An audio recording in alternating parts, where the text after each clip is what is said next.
Assalamualaikum warahmatullahi wabarakatuh. Perkenalkan, nama saya Angelika Rahayu dari 12 MIPA 2 nomor absen 9. Saya akan memberikan contoh kasus pelanggaran hak dan pengingkaran kewajiban warga negara dalam bentuk video sebagai berikut. Tempat-tempat ibadah dan tokoh-tokoh agama dan para ulama, yaitu pembahasan tugas. Oleh karenanya para Kapolda mempersiapkan untuk menyampaikan masukan-masukan, gambaran-gambaran, dan bagaimana pemecahan masalah dalam bentuk baik itu operasi rutin maupun operasi khusus. Instruksi Wakapolri Komjen Syafruddin pada akhir Februari lalu jelas, amankan tempat ibadah dan tokoh agama.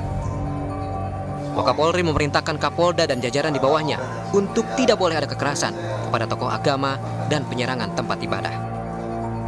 Namun kejadian berulang, kali ini menimpa kapel atau tempat ibadah umat Katolik di Kabupaten Ogan Ilir, Sumatera Selatan yang dirusak orang tak dikenal. Kejadian diperkirakan berlangsung Kamis dini hari kemarin. Dari awal tahun 2018, sedikitnya sudah terjadi 6 kali kasus penyerangan dan perusakan tempat ibadah ditambah kekerasan kepada tokoh agama. Perusakan dan penyerangan tokoh agama sebelumnya terjadi di Gereja Santa Lidwina, Yogyakarta pada 11 Februari lalu. 5 orang terluka, termasuk pemimpin ibadah Romo Karl Edmund Prier. Jangan lupakan juga kekerasan yang menimpa pimpinan Pondok Pesantren Al-Hidayah Cicalengka, Bandung, Jawa Barat, Emon Umar Basiring. Ia dianiaya pelaku seusai ibadah salat subuh di masjid. Desakan dari berbagai pihak muncul agar Polri cepat menghentikan dan mencegah agar kejadian ini tidak berulang. Tim Liputan Kompas TV. Ya, kita merayakan peringatan Hari Anak Nasional dengan sukacita, tapi di sisi lain ini ada beberapa informasi atau berita yang ironis yang kita dapati ya terkait beberapa kasus pelanggaran ini, Kris dan pemirsa, hak anak di Indonesia yang kian tahun makin meningkat. Betul, begitu. dan ini berdasarkan data dari Komisi Nasional Perlindungan Anak atau Komnas Anak. Di Indonesia ini terdapat 21 juta kasus pelanggaran hak anak yang tersebar di 34 provinsi dan 179 kabupaten kota. Hari Anak Nasional tahun ini masih diwarnai dengan banyaknya kasus pelanggaran hak anak. Ketua Komnas Anak Aris Merdeka Sirait mengungkapkan pelanggaran hak anak paling banyak terjadi pada kasus kejahatan seksual yang mencapai 58%. Sementara sisanya 43% merupakan kasus kekerasan fisik yang meliputi penelantaran, eksploitasi ekonomi, perdagangan anak, serta kasus perebutan anak. Dari sekian banyak kasus pelanggaran hak anak, tidak semua terselesaikan secara hukum. Padahal penegakan hukum atas kasus kekerasan anak merupakan bentuk perlindungan penting agar hak dan masa depan anak bisa terlindungi. Anak-anak butuh perlindungan karena mereka masih rentan terhadap segala bentuk eksploitasi, kekerasan, diskriminasi, dan penelantaran. Anak-anak merupakan sosok yang lemah dan kelompok paling rentan dalam situasi apapun, baik di keluarga, masyarakat, maupun negara. Bahkan PBB sendiri telah mengatur hak anak yang perlu diperhatikan. Di antaranya hak untuk bermain, hak untuk mendapatkan pendidikan, perlindungan, hak untuk mendapatkan makanan dan akses kesehatan, serta hak untuk mendapatkan nama atau identitas. Di Makassar ditangkap tim Polda Sulawesi Selatan Selasa malam. FD yang berusia 23 tahun ditangkap di rumahnya di kawasan Paropo, Kecamatan Panakukang, Makassar. Rumahnya terletak tidak jauh dari rumah kosong tempat ia memerkosa seorang siswi sekolah dasar berusia 7 tahun Senin sore 30 Mei lalu. Pemuda yang sehari-hari bekerja sebagai buruh itu ditangkap oleh tim khusus Polda Sulawesi Selatan. Polisi menembak kaki tersangka lantaran ia berusaha melarikan diri saat melihat polisi datang ke rumahnya. Kepada polisi, FD mengakui perbuatannya. Ia melihat korban bermain di luar rumahnya lalu membawa korban ke sebuah rumah. Lapar nih, tapi gak ada duit. Gak ada duit tuh, senang. Ada bocah. Wah, duit. Waduh, duitnya minta. Pergi.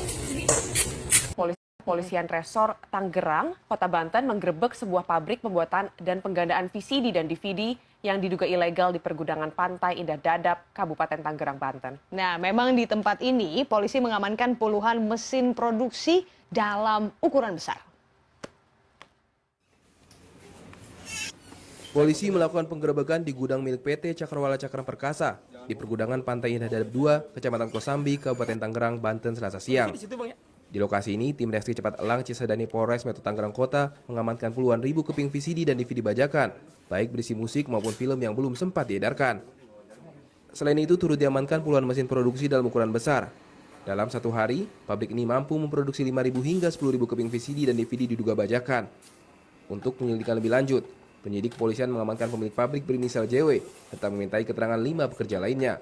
Kita masih mendalami karena ini kejadiannya juga baru. Kita baru memeriksa 6 orang, di mana diantaranya adalah yang mengemudikan kendaraan dari hasil produksi ataupun cetak yang akan dipasarkan di wilayah sekitar Jabotabek. Kemudian kami mendatangi gudang tempat pembuatannya dan saat ini sedang dilakukan proses penyelidikan. Polisi menutup sementara pabrik dan memasang garis polisi untuk proses penyelidikan lebih lanjut. Turnya, Tangerang. Nyawa melawan arus demi menghindari razia lalu lintas. Ada juga pengendara yang berpura-pura membeli makanan untuk mengelabui petugas. Namun upaya pengendara ini gagal setelah polisi mengetahui aksinya. Pengendara ini satu di antara puluhan pengendara kendaraan yang ditilang polisi dalam operasi keselamatan Kapos 2018 yang digelar di Jalan Sultan Syarif Abdurrahman. Pengendara roda 2 dan roda 4 ini ditilang karena terbukti melanggar rambu lalu lintas, khususnya di Jalan Sultan Syarif Abdurrahman. Para pengendara di ruas jalan ini seakan tidak mengindahkan rambu larangan memutar balik yang terpasang. Para pengendara memaksa memutar balik hingga akhirnya membuat kepadatan lalu lintas. Situasi seperti ini dinilai menjadi pemicu terjadinya kecelakaan yang mengancam keselamatan. Ya, jadi kita memang dalam target operasi ini kita termasuk Pajak daerah Jakarta Selatan menggelar razia pajak kendaraan bermotor di area parkir mal kawasan Pondok Indah, Jakarta Selatan. Sebelumnya razia pajak kendaraan bermotor juga dilakukan di sejumlah apartemen serta pusat perbelanjaan. Menurut Kepala Samsat Jakarta Selatan, Khairil Anwar, sebanyak 1 juta kendaraan bermotor di wilayah Jakarta Selatan belum melakukan pembayaran pajak tahunan dengan potensi pajak mencapai 500 miliar rupiah. Petugas gabungan dari Badan Pajak, Retribusi Daerah Jakarta Selatan, KPK, dan kepolisian melakukan penyisiran dengan memeriksa plat nomor dari kendaraan tersebut satu persatu. Petugas pun langsung menempelkan stiker merah pada kendaraan yang belum membayar pajak. Kita ke Yogyakarta, saudara. Polisi menangkap 95 pendemo dalam unjuk rasa berakhir ricuh di Jalan Malioboro, Yogyakarta. Dari 95 demonstran yang ditangkap, polisi menetapkan 4 orang sebagai tersangka.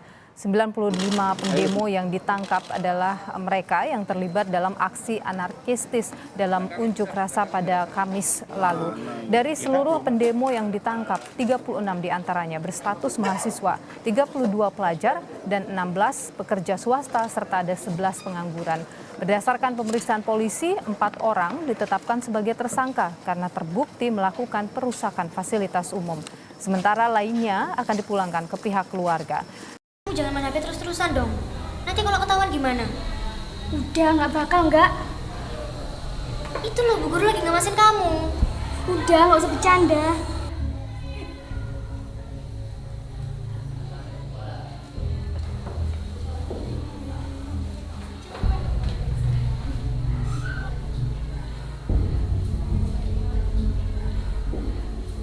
Rip, yang kamu lakukan apa, Rip? Enggak, Bu. Dari tadi kamu bermain HP. Ya? Enggak, Bu. Coba lihat itu.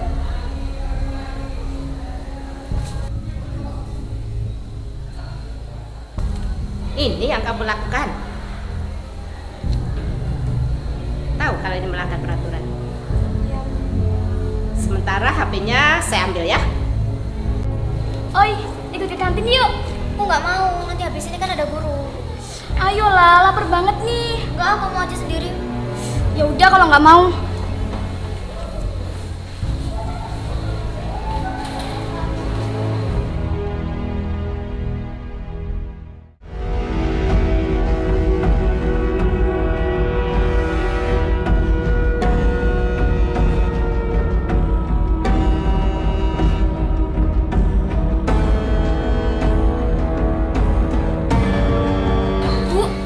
Baksonya 1 ya? Iya.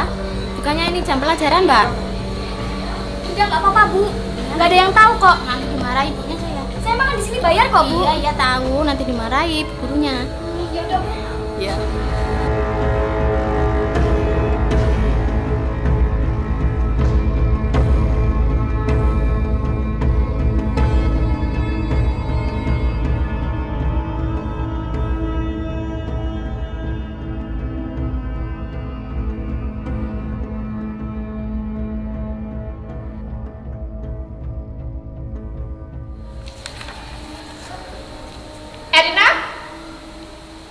Maju kamu. Mati aku. Kan aku udah bilang. Sekian kasus yang saya sampaikan, kurang lebihnya mohon maaf. Wassalamualaikum warahmatullahi wabarakatuh.